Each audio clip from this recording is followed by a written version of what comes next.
Once your cinnamon rolls are done, you'll need to make your icing. This is a simple powdered sugar icing. It only has 4 ingredients.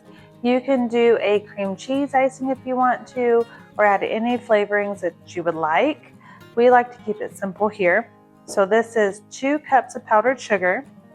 I have 2 tablespoons of melted butter.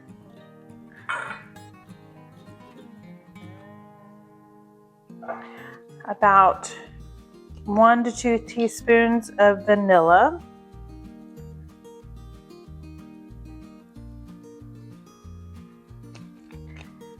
And then you're gonna add in some milk.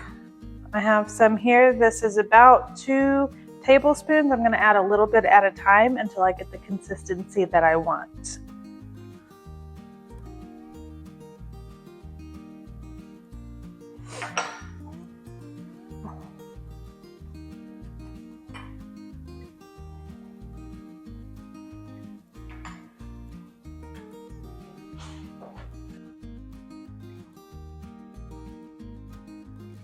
The butter in this will help the icing have a nice sheen after it's kind of set up a little bit.